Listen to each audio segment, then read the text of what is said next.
Ny farana ny herinandro azo antoka fa niatrika ny asa mandraharaha tao anatin'ny hery sy ny fandaniana ny rondoa ianao, mavesatra izany ary fantatra fa mandany aina izany.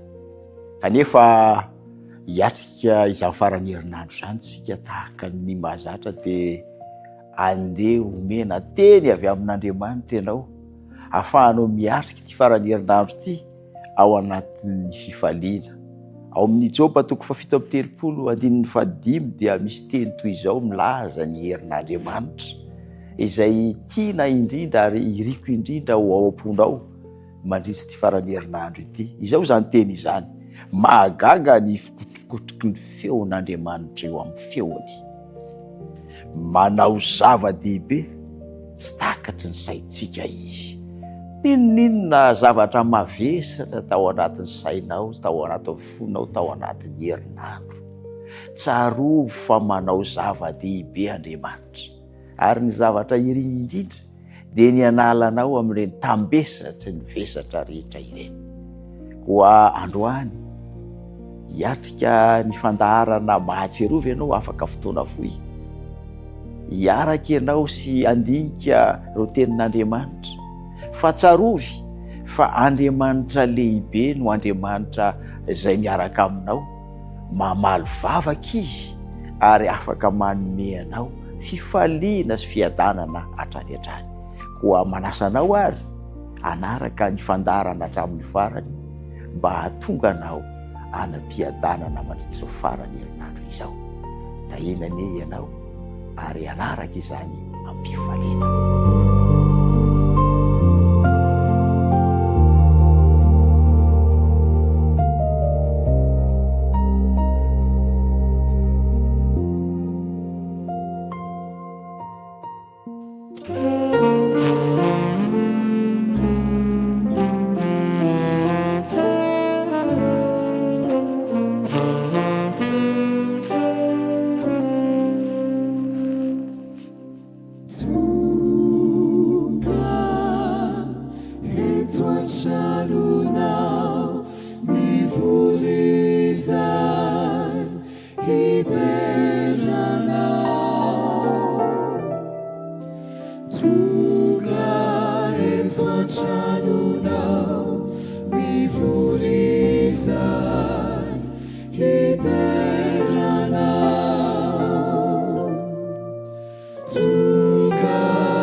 Soavanao nato izao anay sy no ny famindraponao.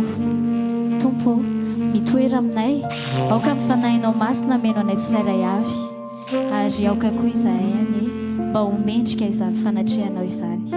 Amin'ny anaran'i Jesosy, amen.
so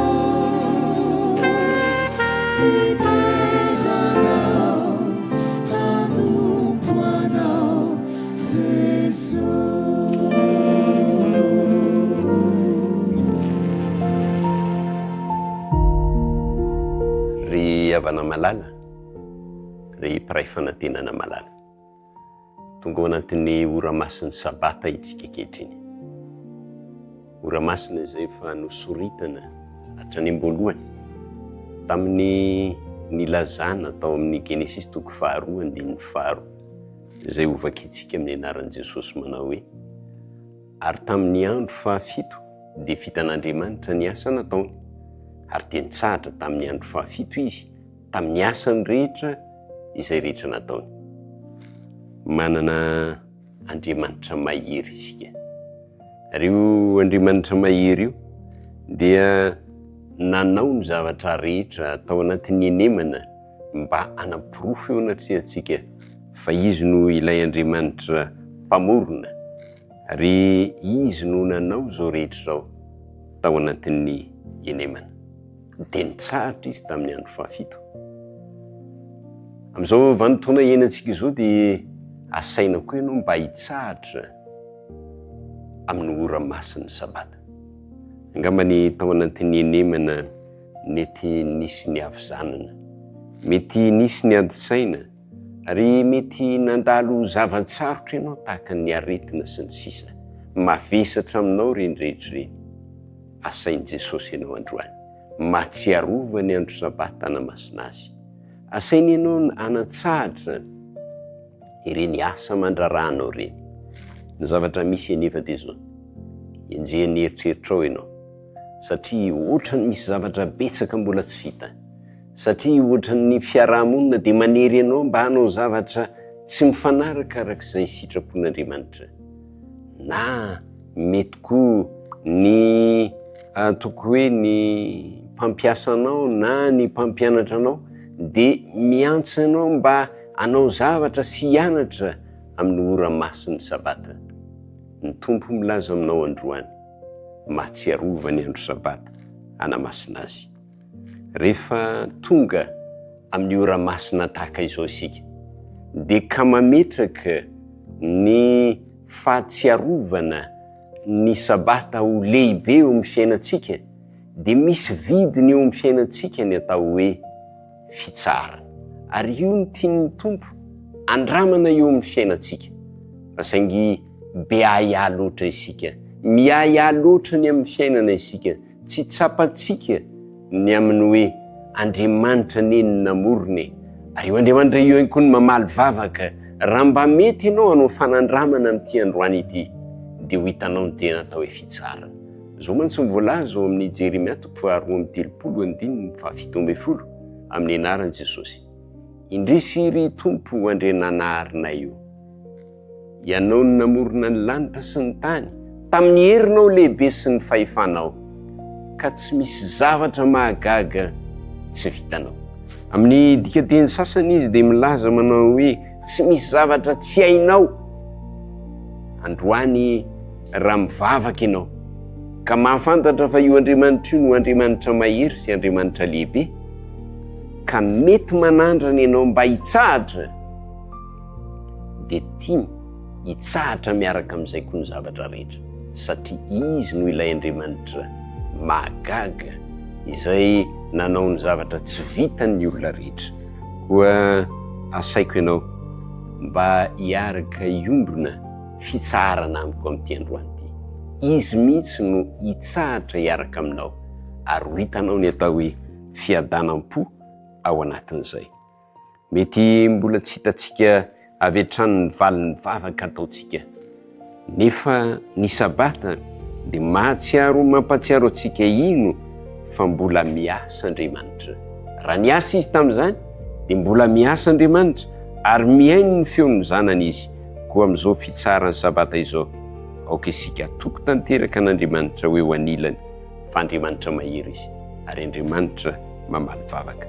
Mirary sabata masina sy feno fiadanana, feno fitahiana ho an'ny tsirairay avy. Amen.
worship His holy name. Sing like never before. Oh, my soul, I'll worship Your holy name. The sun comes up, it's a new day dawning. It's time to sing Your song again. Whatever may pass and whatever lies before me, let me be singing when the evening comes. Bless the Lord. Bless the Lord, oh my soul, oh my soul. Worship His holy name. Sing like never before. Oh my soul, I'll worship Your holy name. The sun. You are rich in love and You're slow to anger. Your name is great and Your heart is kind. For all Your goodness I will keep on singing. 10,000 reasons for my heart to sing.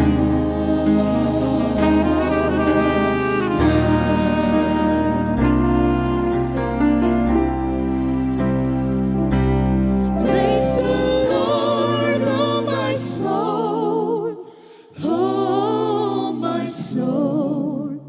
Worship His holy name. Sing like never before.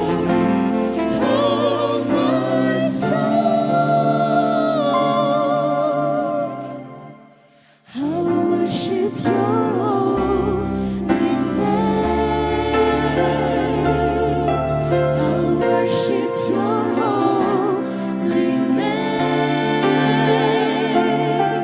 I will worship Your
Tsy tapatsika ve zany tena tsapa amin'ny fiainantsika rehetra sy tamin'ny lasantsika rehetrarehetra sy amin'ny avintsika rehetra dia Andriamanitra mahery ary tsy miova io Andriamanitritsika io. Andriamanitra nanao fahagagana tamin'ny lasa izy tsy haiko raha tsaroantsika nangataka vavaka ihana tamin'izany fotoana izany dia novaliana sa tsy novaliana ny vavaka novaliana nomen'Andriamanitra zanaka ihana rehefa nangataka taminazy dia toy izany ihany koa isika rehetrarehetra rehefa mangataka amintsika rehefa mivavaka sy matoky azy isika dia omenantsika ny zavatra izay ilaintsika izay faniritsika rehetrarehetra amin'ny fiainantsika dia angatao aminy ary atao vavaka mandrakariva izany fa Andriamanitra mpihaino vavaka io Andriamanitrantsika io ary Andriamanitra mahery ihany koa izy. Amen.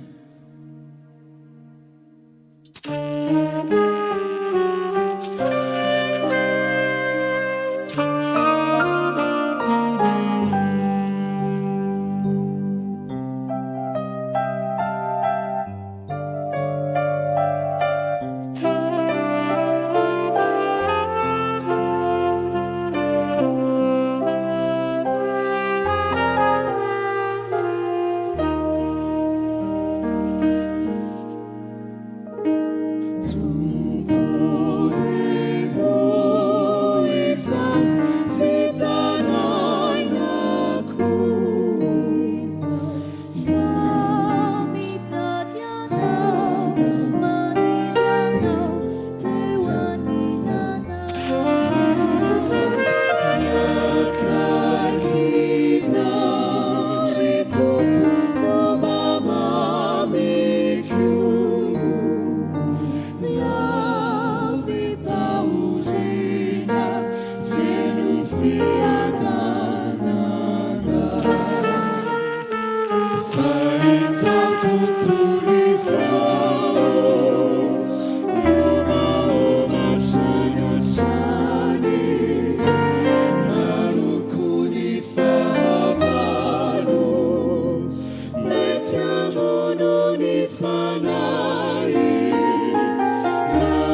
andriamanitra tokoa ny vavakantsika tsirairay avy fa zao mangataka amin'andriamanitra tsika dia indraindray tsika mety hoe mivavabavaka fotsiny hoe andriamanitra meo an'izao fa fantatritsika ve hoe inona marina ilay tena faniritsika lala ao am-potsika ao dia angatao amin'andriamanitra izany afantaro ny antony hoe manina moa za mangataka amin'andriamanitra ty zavatra anankiray iriko ho azy ty dia lazao aminy fanirinao lalina rehetrarehetra ao am-ponao ao fa izy ny amaliny vavaka ao. Andehitsika hanao vavaka mangenao am-pontsika tsirairay avy ao anatin'izao hira izao angatao lalina ao anatin'izao vavaka izao izay fanirinao rehetrarehetra.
inoko fa nahafinaritra anao sy nanome hery anao ny fanarahana ny fandaharan'andro any, ary tsapanao ny alehibe ny herin'Andriamanitra. Ny angatahan'Andriamanitra aminao dia ity hoe mahazotoa mivavaka, ary atony Andriamanitra amin'ny alalan'ny fanandratana mivavaka isan'andro ahafahanao mahita fifaliana sy fiadanana. Andramo manomboka ity farany herinandro ity izany dia hitahanao Andriamanitra mandritsy ny androm-piainanao rehetra. Andeha hivavaka isika, amaranantsika izao fandaharana izao. Hivavaka isika to. Misaotra Andriamanitra noho ny fahafahanay niaraka teto nanaraka izay fandaharana izay. Matoky izay fa teo ianao tamin'ny alalan'ny fanahinao, ary izy no ampianatra, ananatra anay, anala ihany koa ireo vesatra rehetra nitambesatra taminay tao anatin'ny enemana, ary idiranay ao anatin'ity farany herinandro ity ampifaliana sy fiadanana. Ombao ary izay mandritra izany farany herinandro izany, indrindra raha hiatrika izao sabata izao, dia hita fitsarana feno miaraka aminao amin'ny anaran'i Jesosy. Amen. Rahasoanao, rahasoa indrindra tompoko.